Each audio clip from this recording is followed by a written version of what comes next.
السلام علیکم ورحمۃ اللہ وبرکاتہ۔ تمام دیکھنے والوں کا آج کی اس پوڈ کاسٹ میں استقبال ہے۔ آج کا یہ دن بڑا تاریخی دن ہے۔ ابھی چند گھنٹے پہلے ہم کانسٹیٹیوشن کلب سے یہاں پہنچے ہیں اور تقریباً 10 لاکھ سے زائد لوگ چند گھنٹوں میں ایک ایسی ڈیبیٹ آلریڈی دیکھ چکے ہیں کہ جس میں اس تصور کو واضح انداز سے ثابت کیا گیا ہے کہ خدا موجود ہے، ہمیشہ سے موجود ہے اور ہمیشہ موجود رہے گا۔ اور آج کی اس ڈیبیٹ سے یہ پتہ چل گیا ہے کہ ایتھیسٹک ورلڈ ویو دلائل کے معاملے میں کتنا بینکرپٹ ہوتا ہے۔ مفتی شمائل احمد عبداللہ ندوی اور اسی طریقے سے مشہور ملحد اور لیریسسٹ جاوید اختر کے درمیان یہ جو ڈیبیٹ ہوئی ہے، اس کا لوگوں کو شدت سے انتظار تھا اور بہت بڑی تعداد میں لوگ ڈس اپوائنٹ اس معنی گر ہوئے ہیں کہ میں خود یہ سمجھ رہا تھا کہ شاید کچھ مضبوط دلائل ایتھیسٹس کی طرف سے آئیں گے اور ملاحدہ شاید کوئی نئی دلیل پیش کر پائیں گے۔ ہم اس میدان میں ایک عرصے سے کام کر رہے ہیں اور میں ہمیشہ یہ دعوے کے ساتھ کہتا آ رہا ہوں کہ الحاد بغیر کسی دلیل کے ایک بے بنیاد عمارت کے اوپر کھڑا ہوا ہے، اور الحمدللہ یہ بات پھر ثابت ہوئی۔ اسی طریقے سے ایک اور بات جو میں اکثر و بیشتر کہتا ہوں اور شاید لوگوں نے یہ بات کہتے ہوئے مجھے سنا ہوگا کہ تقریباً 70 to 80% کیسز میں الحاد کی وجہ مینٹل ٹراما ہوتی ہے، اور شاید یہی وجہ جاوید اختر صاحب کے تعلق سے بھی کہی جا سکتی ہے، اور اس کی ایک وجہ ہے۔ یہ کوئی انہوں نے ڈھکی چھپی بات نہیں کہی ہے، اس لیے اس کو ریویل کرنے میں کوئی حرج محسوس نہیں کرتا ہوں۔ ڈیبیٹ سے پہلے جب ہماری جاوید صاحب سے ملاقات ہوئی تو انہوں نے ہم سے یہ کہا کہ بھائی مجھے آپ اس بات پہ قائل کر دیں کہ 8 سال کی عمر سے لے کر آگے تک جو میں نے مختلف مصیبتیں جھیلی ہیں تو کیا خدا مجھے ریکمپنسیٹ کرے گا یا نہیں کرے گا۔ اس سے یہ اندازہ ہوتا ہے کہ جو بچپن میں مینٹل ٹراما کا وہ شکار ہو گئے تھے تو یہی وجہ ہے کہ وہ اس کو جسٹیفائی نہیں کر پائے اور خدا کا انکار کر بیٹھے۔ ڈیبیٹ کون جیتا کون ہارا یہ ایک الگ موضوع ہے، لیکن میں سمجھتا ہوں کہ تمام کے تمام لوگ اس بات کے اوپر متفق ہوں گے کہ ایسے تمام لوگ ہماری دعاؤں کے مستحق ہیں۔ میں دعا کرتا ہوں کہ خدا تعالیٰ جاوید صاحب کو ہدایت دے، وہ اس دنیا سے ایمان کا کلمہ پڑھ کر جائیں اور خود دوسروں کے لیے بھی وہ ہدایت کا سبب بنے۔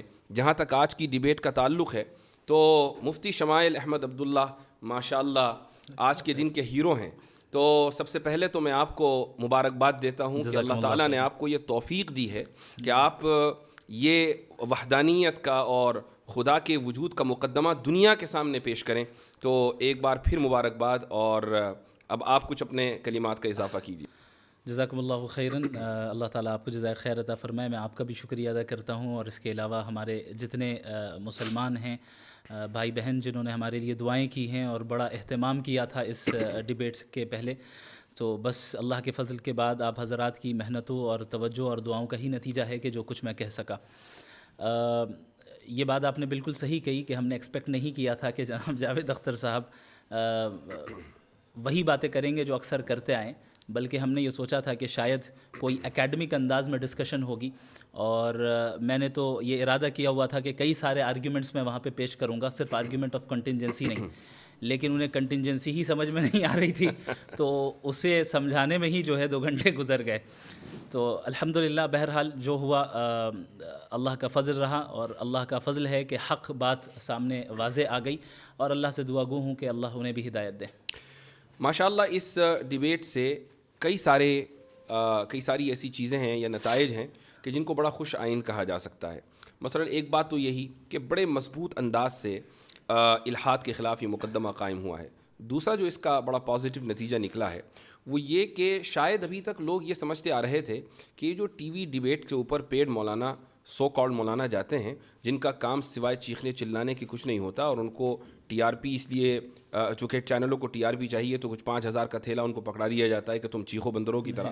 تو یہ جو پرسیپشن ہے یہ ختم ہوا ہے، اور اس کو بہت پہلے ختم ہونا تھا، لیکن اس ڈیبیٹ نے تو ماشاءاللہ وہ کام کیا ہے کہ اس کا اندازہ لگانا مشکل ہے۔ جی بالکل صحیح فرمایا آپ نے، بالخصوص ہمارے جو اس وقت ملک کے حالات ہیں، ان حالات میں اس طرح 2 الگ الگ ورلڈ ویو کے لوگوں کا بیٹھ کر رسپیکٹفل انداز میں، اکیڈمک انداز میں ایک دوسرے کے ساتھ گفتگو کرنے کی کوشش کرنا، یہ میں سمجھتا ہوں یہ خود میں ایک مائل سٹون ہے، اور اس کے ذریعے سے انشاءاللہ آگے بھی راستے ہموار ہوں گے کہ ہم اگر ڈیفرنٹ ورلڈ ویو سے تعلق رکھنے والے ہیں تو وائلنس کی ضرورت نہیں ہے, بلکہ ساتھ میں بیٹھ جائیں, چائے پی لیں اور ساتھ میں ایک دوسرے کے ساتھ ڈسکس کر لیں. آپ کو سمجھ میں آئے تو قبول کریں, نہ سمجھ میں آئے تو نہ قبول کریں. یہ بہت اچھی ابتدا ہوئی ہے. ایک جرنلسٹ نے ڈیبیٹ کے بعد مجھ سے آ کر یہ پوچھا کہ یہ جو ڈیبیٹ ہوئی ہے اس کا آپ کیا فائدہ دیکھتے ہیں؟ تو میں نے اس سے یہ کہا کہ کم سے کم انڈیا میں یہ پیغام بڑی مضبوطی کے ساتھ گیا ہے کہ اکیڈمک ماحول میں ان سینسٹیو موضوعات کے اوپر گفتگو ہو سکتی ہے. تو اس نے بڑی شاکنگ بات کہی مجھ سے. اس نے کہا انڈیا کا کیا مطلب, ساری دنیا میں ایسا ہی ہے, ڈیبیٹ ان موضوعات پر ہوتی نہیں ہے. میں نے کہا نہیں, آپ غلط ہیں. یورپ میں, امریکہ میں, دنیا کے اکثر ممالک میں ان موضوعات کے اوپر ڈیبیٹس ہوتی ہیں, بڑے ہی اکیڈمک ماحول میں گفتگو ہوتی ہے, دونوں طرف سے دلائل آتے ہیں, اور الحمدللہ ہم حق کا جو مقدمہ ہے وہ بڑے واضح انداز سے پیش کرتے ہیں. ایک جرنلسٹ نے مجھ سے بھی کچھ اسی طرح کا سوال پوچھا تھا. اس نے کہا کہ باقی چیزوں کو چھوڑ کر ڈز گاڈ ایگزسٹ پر ہی کیوں بات ہوئی؟ تو ہم نے کہا کہ بھائی ہمارے نزدیک گاڈ کا ایگزسٹنس جو ہے وہ در حقیقت سب سے بڑا مسئلہ ہے, اور گاڈ پر ایمان لانا یہ سب سے بڑا مسئلہ ہے. چونکہ باقی ساری چیزیں سیکنڈری درجے کی چیز ہے. ہمارے لیے, ہم اس دنیا میں آئے ہیں, ہماری زندگی کا پرپس جو ہے وہ اللہ کو راضی کرنا ہے, اللہ کی اطاعت کرنا ہے. تو یہ سوال دراصل اس بنیاد پر مبنی ہے کہ آپ اس چیز کو ایک سیکنڈری اور پرائیویٹ چیز سمجھ رہے ہیں, اور سمجھ رہے ہیں کہ اس کی کوئی خاص اہمیت نہیں ہے, آپ کو صرف مادی اور مٹیریلسٹک جو ہے ترقی کرنی ہے. یہی ورلڈ ویو دراصل جو ہے مغربی دنیا نے دیا ہے کہ کس طریقے سے لوگوں کو مٹیریلزم میں مبتلا کر دیا جائے. اور الحمدللہ اللہ نے چاہا تو یہ ایک بہت بڑا سبب بنے گا کہ لوگوں کو حق ان تک پہنچے اور سمجھیں کہ ہم اس دنیا میں کیوں آئے ہیں اور ہماری زندگی کا اصل مقصد کیا ہے. ضرور, ماشاء اللہ.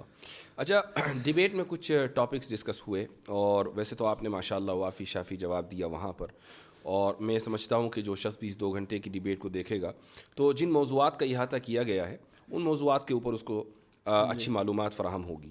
لیکن چند باتیں ہیں جن کو ٹائم کی لمیٹیشن کی وجہ سے, اور جو اس وقت جو وائب رہتی ہے اس میں آپ کو 5 باتیں کہنی ہیں, ٹائم کم ہے, اس میں سے 2 باتیں آپ نے کہہ دی اور 3 باتیں رہ گئیں, تو اس لیے پوسٹ ڈیبیٹ انالیسس کا یہ فائدہ ہوتا ہے کہ جو بات رہ جائے اس کو بعد میں ذکر کر دیا جائے. جاوید صاحب نے ایک بات کہی, اور وہ یہ کہ مذاہب کی تاریخ چند ہزار سال سے زیادہ نہیں ہے, یعنی وہ 7-8 ہزار سال, اور انسان اس سے پہلے کا ہے. اور یہ جو مذاہب شروع کیے ہیں یہ تعلیم یافتہ لوگوں نے کیے ہیں, لیکن ساتھ میں انہوں نے جو اس کا ایک چیز ایڈ کی ہے وہ یہ کہ مذہب ایک عرصے تک رہا اور اس کے بعد وہ ختم ہو گیا, پھر دوسرا مذہب آیا, پھر تیسرا مذہب آیا. اس سے یہ پتہ چلتا ہے کہ خدا فانی ہے. جی اصل میں ان کی پوری توجہ ٹاپک سے ہٹ کے ریلیجن, چونکہ اکثر وہ ریلیجنس پر ہی بات کرتے آئیں, اور مجھے لگتا ہے کہ گاڈ کے ایگزسٹنس پہ شاید ان کی پہلی ڈیبیٹ ہے, مجھے نہیں نظر آئی. تو وہ گاڈ کے ایگزسٹنس سے ڈائریکٹ خدا تک یعنی اصلی بندے سے پہلی ڈیبیٹ ہے. جی, اصلی بندے سے پہلی ڈیبیٹ ہے. جی جی, یہ بہت اہم پوائنٹ ہے. اس کی وجہ یہ ہے کہ یہ جشن ریختہ تو تھا نہیں کہ اس میں مثلاً کوئی صحافی خاتون یا کوئی بیٹھ گیا اور اس نے کبھی غالب کا شعر پڑھ دیا اور انہوں نے 5 اشعار کا اضافہ کر دیا, اور پھر مستر کے کچھ اشعار حالت اس طرح شاید وہ یہی سوچ کر آئے تھے, وہ یہ سوچ کر آئے تھے کہ بھئی میں کچھ بھی پھینک دوں گا یا کچھ بھی کہہ دوں گا. تو اس طرح نہیں ہوا کرتا, اور یہ ایک good lesson has been learned.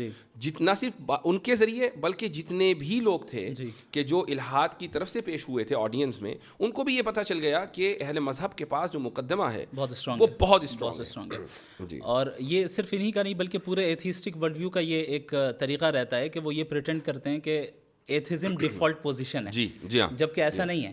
اگر ہم تاریخ میں دیکھیں تو جو بہت سب سے پہلا جو ملتا ہے ایتھیسٹ یا ایتھیسٹک فلسفی جو ملتی ہے, اگر ہم ہندوستان سے ہی لیں تو تقریباً وہ میرے خیال سے 500 سے 600 بیفور کامن ایرا ہے, اور اس سے پہلے بھی مذاہب کے ہمارے پاس یعنی ٹیسٹیمنیز موجود ہیں, آثار ظاہر ہوئے ہیں, اور پتہ چلا ہے کہ ان سویلائزیشنز کے ہاں اس سے پہلے سے خدا کا تصور موجود تھا. بلکہ ہر مذہب میں اگر خدا کا تصور ہے, صحیح یا غلط اس سے قطع نظر, تو اس کا مطلب تو یہ ہوا کہ جب سے مذاہب ہیں تب سے انسانیت اس بات کے اوپر متفق ہے کہ خدا ہے. خدا کی تشریح میں تو اختلاف ہوا ہے, تو یہ تو یونیورسل ٹروتھ ہوا. صحیح. اور جہاں تک ان کا یہ کہنا ہے کہ مذاہب آئے اور چلے گئے, خدا فانی ہو گیا, تو وہ مذہب غلط تھا اس لیے فنا ہو گیا, اس کا خدا کہاں فانی ہوا, خدا تو باقی ہے, صحیح مذہب آج بھی باقی ہے. ہر مذہب فیت مانگتا ہے. یہ تو ایسے سردرد والی چیز ہے, پتہ نہیں یہ کس کھول میں مبتلا ہیں, اس سے کیوں نہیں باہر آ رہے ہیں. اصل میں رچرڈ ڈاکنز نے یہ ذکر کیا ہے کہ فیتھ اور بلیف میں فرق ہے.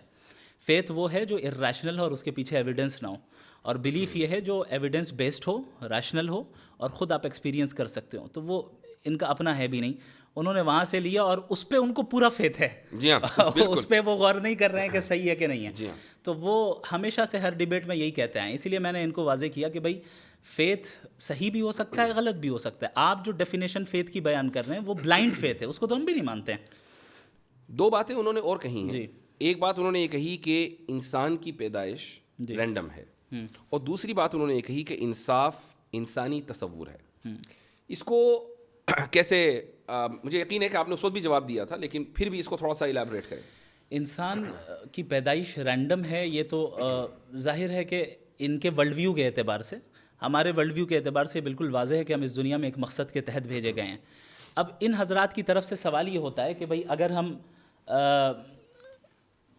بھیجے گئے اس دنیا میں تو خدا نے ہم سے پوچھا کیوں نہیں, اسی لیے وہ اپنے آپ کو کہتے ہیں کہ ہم رینڈملی آ گئے. تو یہ سمجھنا چاہیے بھئی خدا کا اور انسان کا درجہ کیا ہے. وہ خدا ہے, آپ کا امپلائی تھوڑی ہے جو آپ سے پوچھے گا. تو ہم اس دنیا میں آئے, یہ آپ کو لگ رہا ہے کہ رینڈم ہے, جبکہ ایسا نہیں ہے, ایک مقصد کے تحت آئے. دوسری بات یہ کہ جو رینڈمنس ہے نا, تو اس کا جو پوائنٹ آف ریفرنس ہے وہ ہم ہیں, خدا نہیں ہے. صحیح, یعنی ہمارے لیے ایک انسان کی پیدائش رینڈم ہے, کسی کو پہلے سے پتہ نہیں ہوتا کہ 10 سال کے بعد کون اس دنیا میں آئے گا. ہمیں ایسا لگتا ہے کہ رینڈملی کوئی انسان آ گیا, لیکن خدا کے لیک آف انفارمیشن. ایگزیکٹلی, تو یہ تو آرگیومنٹ فرام اگنورینس ہے. آرگیومنٹ فرام اگنورینس ہے. اور یہ چیز میں نے اپنے اوپننگ اسٹیٹمنٹ میں بتائی تھی کہ یہ جو یا تو آرگیومنٹ فرام اگنورینس ہی ہوگا ان کے جواب کی بنیاد, یا پھر یہ کہ وہ ڈاگمیٹک آنسر دیں گے.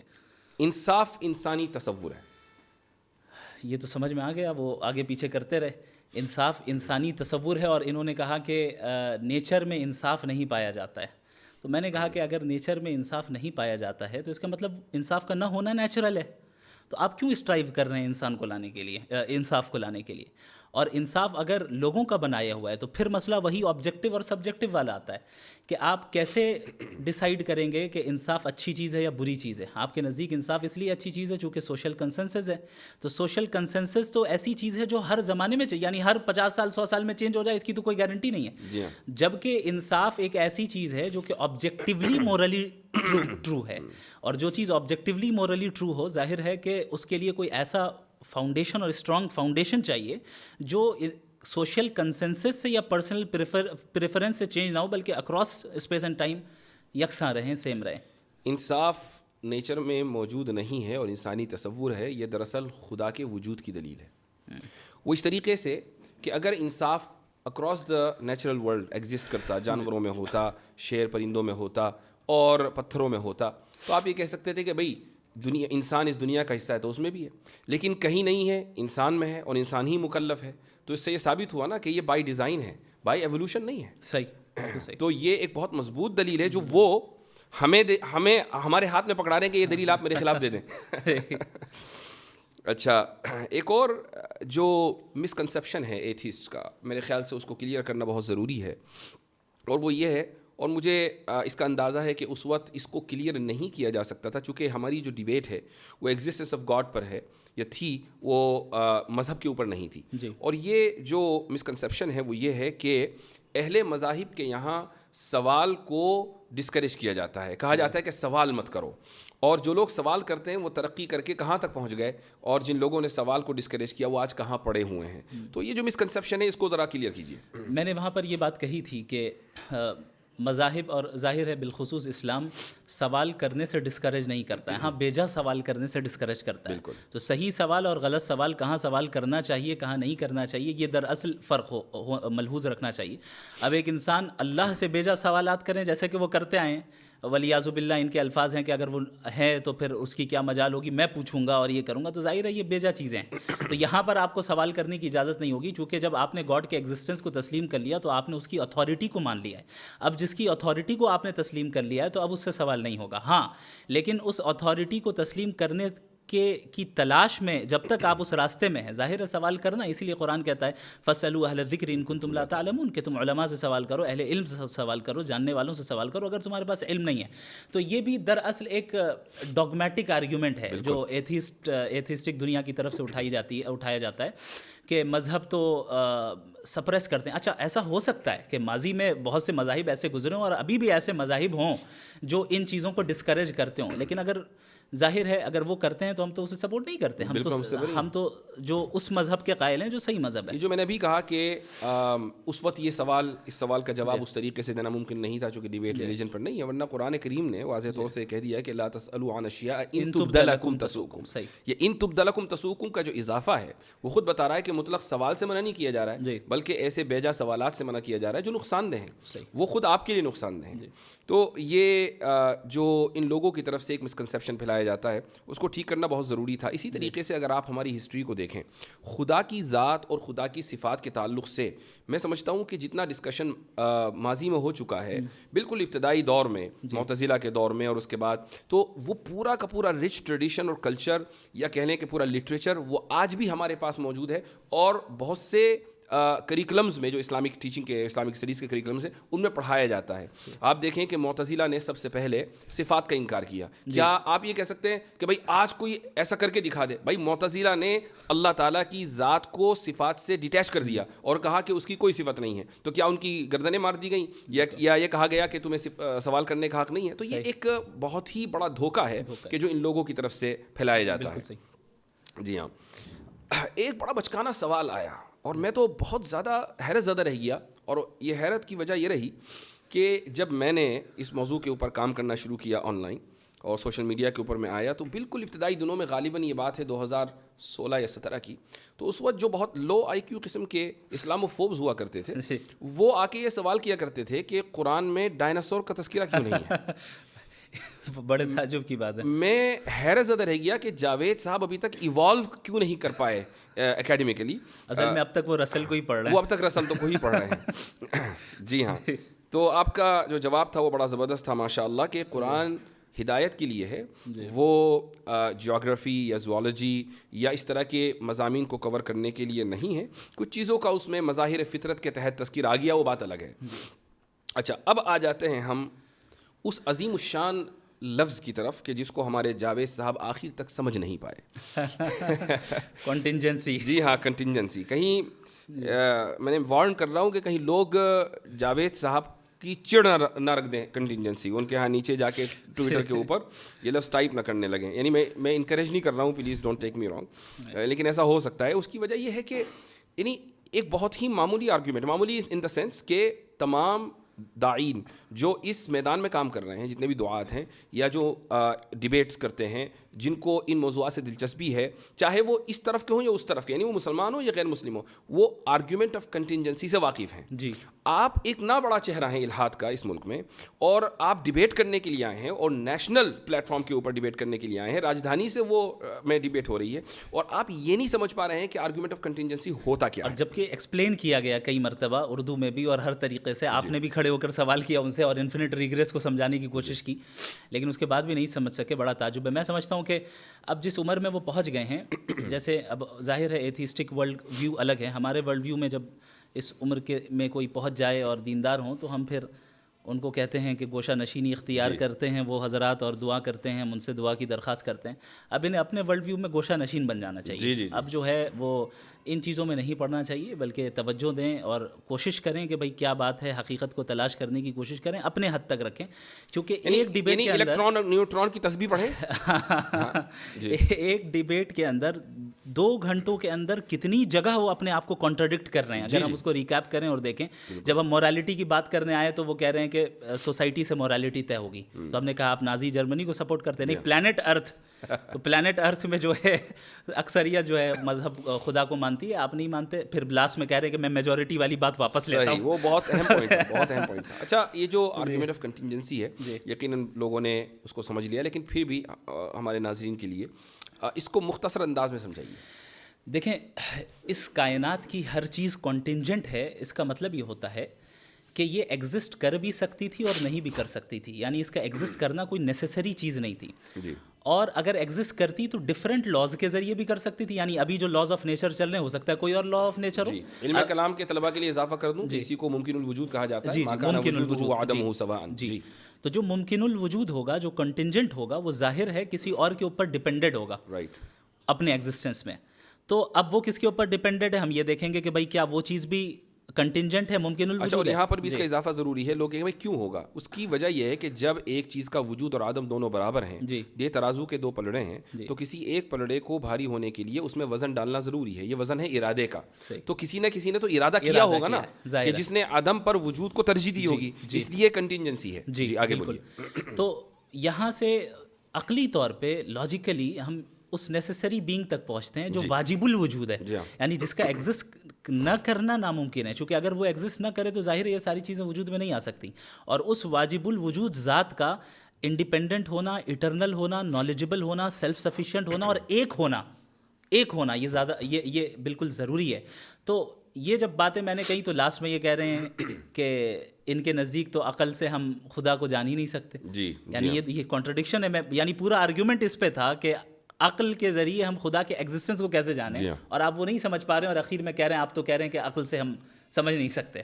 تو میرے خیال سے یہ ان کی عمر کا تقاضا تھا. اور اسی طریقے سے وہ انفینٹ ریگریس اور تسلسل کو بھی نہیں سمجھ پائے. بلکہ حیرت ناک بات یہ کہ جب میں نے ان سے سوال کیا کہ آپ اس کو درست سمجھتے نہیں، تو انہوں نے کہا میں درست سمجھتا ہوں. میرے خیال سے وہ سمجھ ہی نہیں پائے انفینٹ ریگریس کیا ہے، اس لیے انہوں نے کہہ دیا. اور آپ نے بڑی اچھی مثال دی کہ کئی سارے شعراء ایک ساتھ پوئٹس کھڑے ہوں اور مان لے جاوید اختر صاحب سب سے آگے ہوں، اور وہ کہیں کہ میں اس وقت تک پوئٹری نہیں لکھوں گا جب تک پیچھے والا نہ لکھے، اور وہ کہے کہ میں نہیں لکھوں گا جب تک پیچھے والا نہ کہے. تو یہ تسلسل ہو جائے گا. تسلسل باطل ہے. اس طریقے سے چلتا رہا اینڈلیسلی، اور اگر کہیں ہم نہیں رکیں گے تو پوئٹری ایگزسٹنس میں ہی نہیں آئے گی. یعنی پوئٹری اگر ایگزسٹنس میں آئی، اس کا مطلب کوئی ایک ایسا پوئٹ ہے جو اپنے پیچھے والے پہ ڈیپینڈ نہیں کرتا ہے، وہ انڈیپینڈنٹ ہے. بالکل اسی طریقے سے اگر اس یونیورس کے جو کازز ہیں، اگر یہ انفینٹ ریگریس آف کازز ہوتا تو ہم اور آپ یہاں پہ آج موجود ہی نہیں ہوتے، پوڈ کاسٹ ہی نہیں کر رہے ہوتے. ہم یہاں موجود ہے، اس کا مطلب کوئی ایک انڈیپینڈنٹ ذات ہے جو کسی اور کے اوپر ڈیپینڈنٹ نہیں ہے، اس نے اپنے ول سے جو ہے ڈیسیجن لیا ہے. علم کلام کے طلباء کی آسانی کے لیے کہہ دوں کہ اگر علت اولا نہ ہو تو معلول اخیر نہیں ہو سکتا.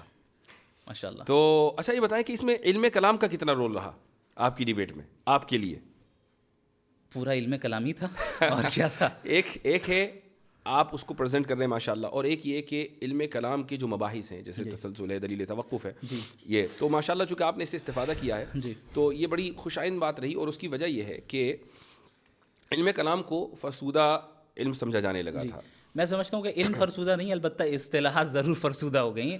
ان کو تھوڑا سا ریفائن کرنا چاہیے اور جدید علم کلام کی طرف لانا چاہیے. یہی بات ہے کہ جب ہم علم کلام کی تجدید کی بات کرتے ہیں نا، تو تجدید لسان یعنی زبان کی تجدید کو چھوڑ کر ہم کانٹینٹ کی تجدید پر چلے جاتے ہیں. ہاں یہ ایک پرابلم ہے. تو لوگ یہی نہیں سمجھتے کہ علم کلام کی تجدید کا کیا مطلب ہے. یعنی میں اس بات سے متفق ہوں کہ آج کی آپ کی جو ڈیبیٹ کامیاب رہی ہے وہ اس لیے کہ جو ٹرمینالوجیز دقیق مباحث علم کلام کے اندر پائے جاتے ہیں عربی میں، آپ نے ان کو انگلش کے قالب میں ڈھال کر لوگوں کے سامنے پیش کیا اور لوگوں کو سمجھ میں آ گیا. اگر آپ تسلسل اور دور اور دلیل توقف اور یہ سب کہہ رہے ہوتے اور معلول اخیر اور علت اولا، تو یا تو میں سمجھ رہا ہوتا یا آپ سمجھ رہے ہوتے. صحیح بات ہے. اور اللہ تعالیٰ آپ کو جزائے خیر عطا فرمائے. اس میں آپ کا بہت بڑا رول ہے، ہم نے آپ سے ہی سیکھا ہے. بارک اللہ فیکم. اچھا ایک سوال جو بہت اہم ہے وہ ہے اللہ تعالیٰ کی انٹرفیرنس اور دعا. اس کے تعلق سے آپ کیا کہیں گے؟ یعنی یہ سوال ذہن میں آتا ہے کہ اگر خدا نے ہر چیز کو سیٹ کر دیا اور اب وہ سائڈ میں ہو گیا، جیسے چیزیں چلنی چاہیے ویسی چل رہی ہیں ایک میکینسٹک انداز میں، تو پھر دعا مانگنے کی ضرورت ہی نہیں ہے. اور اگر ایسا نہیں ہے تو دعا مانگنے کی ضرورت ہے. ایسا تو نہیں ہے کہ میکینٹک اسٹائل میں جو ہے یہ دنیا چل رہی ہے، بلکہ اللہ رب العالمین ہر لمحے اس نظام کو چلا رہا ہے اور اس کی تدبیر کر رہا ہے. انسانی زندگی میں بنیادی طور پہ دو قسم کے احوال آتے ہیں. ایک وہ ہیں جن پہ اس کا کنٹرول نہیں ہوتا ہے، اور دوسرا وہ ہے جس پہ اس کا کنٹرول ہوتا ہے. مثال کے طور پہ ہم فری ول کا استعمال کر کے ہم اعمال کرتے ہیں، اعمال کو انجام دیتے ہیں، اب چاہے اچھا عمل کریں یا برا عمل کریں. بہت سے حالات ایسے ہوتے ہیں جہاں پہ ہمارا کنٹرول نہیں ہے. مثلا کوئی حادثہ ہو گیا یا کوئی ایسی چیز آ گئی جسے ہم تبدیل نہیں کر سکتے ہیں، تو وہ براہ راست اللہ کے حکم سے ہوتا ہے. تو دعا کی اہمیت اس لیے بھی باقی رہتی ہے چونکہ وہ حالات بھی ایک طرف ہیں جہاں پہ آپ کا کوئی کنٹرول نہیں ہے اور اللہ کا مکمل کنٹرول ہے. دوسری چیز، جب ہم کوئی عمل اپنے فری ول سے بھی کیوں نہ کر رہے ہوں، اللہ کی توفیق ضروری ہوتی ہے. اس لیے اللہ سے دعا مانگنے کا حکم خود اللہ نے دیا. اور اگرچہ ایسا ممکن ہے کہ اس دنیا میں ہو سکتا ہے کہ ہم جو مانگ رہے ہیں اللہ سے وہ ہمیں اس دنیا میں نہ ملے، لیکن اس کا جو ریوارڈ ملنا ہے وہ اللہ کے یہاں متعین ہے. اسی لیے اللہ کے نبی صلی اللہ علیہ وسلم نے دعا کو عبادت قرار دیا. تو ظاہر ہے یہ مستقل ایک عبادت ہے. یعنی بالفاظ دیگر یہ کہا جا سکتا ہے کہ ہم دعا مانگتے ہیں تو اس بات کی کوئی اس بات کی کوئی یعنی گارنٹی نہیں ہے کہ وہ دعا اسی انداز سے قبول ہوگی جس انداز سے ہم چاہ رہے ہیں. جی یعنی ہو سکتا ہے کہ وہ اجر کی صورت میں قبول ہو جائے, ہو سکتا ہے کہ وہ تاخیر کی صورت میں قبول ہو جائے. ایک بات. دوسری بات یہ بھی ہے کہ ہمیں کیا معلوم کہ دعا کس انداز سے قبول ہوگی. یعنی ہمارا کام تو دعا مانگنا ہے, وہ آل وائز ہے, ہم آل وائز نہیں ہیں. ٹھیک. تیسری بات یہ ہے کہ ایک بات شرح عقائد میں لکھی ہوئی ہے, میں تمام لوگوں کے ساتھ اس کو شیئر کرنا چاہوں گا. یہ مبحث وہاں آیا ہے اور اس میں تفتازانی یہ فرماتے ہیں کہ وہ ایک حدیث ہے جس کے تحت یہ کلام ہے کہ لا يرد القدر الا الدعاء, کہ تقدیر کو صرف دعا بدلتی ہے. اب یہاں سوال یہ ہوتا ہے کہ کیا دعا سے واقعی تقدیر بدل جاتی ہے؟ تو اس کا جواب انہوں نے یہ دیا ہے کہ مثلا ایک انسان ہے اور اس نے دعا, اللہ تعالیٰ کے علم میں یہ بات ہے کہ یہ دعا مانگے گا اور دعا مانگ کر فلاں کام ہوگا. یہ دعا بھی چونکہ عبادت ہے, تو اگر یہ دعا مانگے گا نیکی کی تو اس کی عمر 60 سال ہوگی, اور دعا نہیں مانگے گا تو اس کی عمر 40 سال ہوگی. لیکن چونکہ اللہ کے علم میں ہے کہ دعا مانگے گا تو ہر حال میں دعا مانگتا ہے, تو دعا نہ مانگنے کے لیے جو ایلیجبل عمر ہے دعا نہ مانگنے کی صورت میں وہ 40 سال ہے, اور مانگنے کی صورت میں جو ایلیجبل عمر ہے وہ 60 سال ہے. اور یہ دونوں چیزیں اللہ تعالیٰ کے علم میں ہیں. تو وہ یہ ساری چیزیں یعنی اس سے جو میں نے اضافہ کیا ہے بتانے کا مقصد یہ ہے کہ یہ جو مباحث آج کانسٹیٹیوشن کلب میں ڈسکس ہو رہے تھے یہ تو تفتازانی نے 1000 سال پہلے لکھ دیے نا. بات یہ ہے کہ ہمارے جو طلباء ہیں, اساتذہ ہیں, میں ان کی طرف ان کی توجہ اکثر و بیشتر اس طرف مبذول کراتا ہوں کہ آپ کے پاس ایک مضبوط علمی روایت ہے, اس مضبوط علمی روایت کو صرف پیش کرنے کا سلیقہ چاہیے, اس کے علاوہ اور کچھ نہیں. ایک اور لاسٹ پوائنٹ میں ذکر کروں گا اور اس کے بعد انشاءاللہ اپنی گفتگو کا اختتام کرتے ہیں. ملحدوں سے ایک سوال ضرور کیا جانا چاہیے کہ بھائی یہ کیا وجہ ہے کہ انسان ہی کے اندر اتنا شعور آیا ہے کہ وہ if then یعنی if A then B کا سوال کرتا ہے. یہ سوال گھوڑا, گدھا, بکرا یہ سب کیوں نہیں کرتے؟ جبکہ ڈاروینین ایولیوشن کے قائل ہیں, ڈاروینین ایولیوشن کے قائل ہیں, سب کا ایولیوشن ہوا ہے. تو کہیں گے نہیں, اصل میں وہ انسان کے اندر جو نیورونز ہیں, نیورو سیلز ہیں وہ زیادہ ہیں. تو اگر یہ دیکھا جائے تو بھئی ہاتھی کے اندر زیادہ ہیں. وہ کہیں گے نہیں, اصل میں فرنٹل لوب میں جو نیورو سیلز ہیں نا وہ زیادہ ہیں. تو ٹھیک ہے, یہ آپ نے کیسے کا جواب دیا نا, آپ نے کہا اس لیے شعور ہے کہ اس کے فرنٹل لوب میں نیورو سیل زیادہ ہیں. میں پوچھتا ہوں کہ کیوں زیادہ ہیں؟ کیوں کا جواب سائنس کبھی نہیں دے سکتی, وہ میکینزم کو ہی بتاتی ہے. جی ہاں. تو چلیں مفتی صاحب, بہت اچھا لگا. ایک چیز اور ہے جس کا ذکر میں کروں گا جو نظر آیا کہ, اور صرف انہی کے ساتھ نہیں اور بھی جو دیگر ایتھیسٹ ہیں, وہ یہ ہے کہ جب ان کے پاس کوئی لاجیکل آرگیومنٹ نہیں ہوتا ہے فوراً ایموشنل آرگیومنٹ پہ آ جاتے ہیں. آپ نے دیکھا کہ کیسے غزہ کے مسئلے کو وہ پوائنٹ ذکر کرنا بہت ضروری تھا. جی ہاں. تو پوری ڈیبیٹ میں ان کے پاس کوئی جواب نہیں رہا. اب وہ ایموشنلی جو ہے لوگوں کو ٹریگر کرنے کی کوشش کرنے لگے کہ بھئی غزہ میں اتنا قتل ہو رہا ہے اور یہ ہو رہا ہے اور وہ ہو رہا ہے. میں نے ان سے یہ سوال کیا کہ بھئی اگر بالفرض مان لیں کہ اس یعنی خدا نہیں ہے, تو آپ بتائیے کہ پھر اس کے ظلم کا اور ان کی سفرنگ کا کیا ہوگا, اور آپ کیسے ایول کو ڈیفائن کرتے ہیں؟ اب وہاں جا کے ان کے پاس کوئی ڈھنگ کا جواب نہیں رہا, چونکہ آبجیکٹیولی ایول کا موجود ہونا بھی در حقیقت خدا کے ہونے کی دلیل ہے. باقی ہمارے ورلڈ ویو کے اعتبار سے ہم اس دنیا میں ٹیسٹ کے لیے آئے ہیں, ہمارا امتحان ہو رہا ہے, ہماری آزمائش ہو رہی ہے. کیا صحابہ کرام نے قربانیاں نہیں دیں؟ جس طرح آج غزہ کے مسلمان قربانی دے رہے ہیں, صحابہ نے بھی دی, اور تاریخ اسلامی میں سب نے دی. اور الحمدللہ ابھی بھی جو غزہ میں شہید ہو رہے ہیں وہ دین سے دور نہیں ہو رہے اور دین سے قریب ہوتے چلے جا رہے ہیں. صحیح بات ہے. جی. اچھا, یہ لوگ یہ سمجھ رہے ہیں, بہت سے لوگ یعنی ملحدین میں سے, کہ بھائی آپ نے غزہ کی جو جینوسائیڈ ہے اس کو جسٹیفائی کر دیا. یہ اصل میں ان کا اسے کہتے ہیں اسٹرامین فیلیسی. جی. کہ جہاں where you misrepresent your opponent. جی ہاں, آپ اپنے سامنے والے کو مس ریپرزینٹ کرتے ہیں. بھائی ہم سے زیادہ اور کون امپیتھی رکھے گا غزہ والوں سے؟ آپ تو ایک ملحد ہیں, ایک ایتھیسٹ ہیں, آپ کے پاس تو مورالٹی کی کوئی بنیاد ہی نہیں ہے, آپ تھوڑی رکھیں گے. یعنی ان کا جو پورا آرگیومنٹ ہے غزہ کے تعلق سے وہ اس مفروضے کے اوپر مبنی ہے کہ چونکہ اللہ تعالیٰ قادر مطلق ہے, پوائنٹ اے. پوائنٹ بی, چونکہ آپ دعا مانگ سکتے ہیں. پوائنٹ سی, تو آپ دعا مانگ کے رکوا دیں. یہ کیوں نہیں کروا رہے ہیں؟ یہ تو سمجھ رہے ہیں کہ آٹومیٹک جیسے بٹن کو دباتے ہیں ویسے ریموٹ کی طرح اللہ کام کرے, ولیعوذ باللہ تعالیٰ. پوائنٹ اے قادر مطلق ہے, اس میں کوئی شک نہیں ہے. پوائنٹ بی ہم دعا مانگتے ہیں, اس میں کوئی شک نہیں ہے. لیکن پوائنٹ سی کہ ہم دعا مانگ کر کام کروا دیں, ان دو شروع کے مقدمات اور تیسرے مقدمے میں کوئی تلازم نہیں ہے. صحیح. اللہ اس وقت کرے گا جب وہ جانتا ہے کہ بہتر ہو, اور جب وہ کرنا چاہے گا ہمارے اعتبار سے نہیں کرے گا. بالکل. ماشاء اللہ. ایک مرتبہ پھر آپ کے توسط سے پوری امت کو مبارکباد. جزاکم اور اللہ یہ خیرا. ایک بہت بڑا دن ہے اور بہت بڑا ایونٹ ہے. الحمدللہ. اور الاسلام یعلو ولا یعلی علیہ وقل جاء الحق وزهق الباطل ان الباطل كان زهوقا. جزاكم الله خير بارك الجزاء. الله فيكم. بل نقذف بالحق على الباطل فيدمغه فإذا هو زاهق ولكم ولكم الويل الويل مما مما تصفون. تصفون. جزاكم الله خيرا.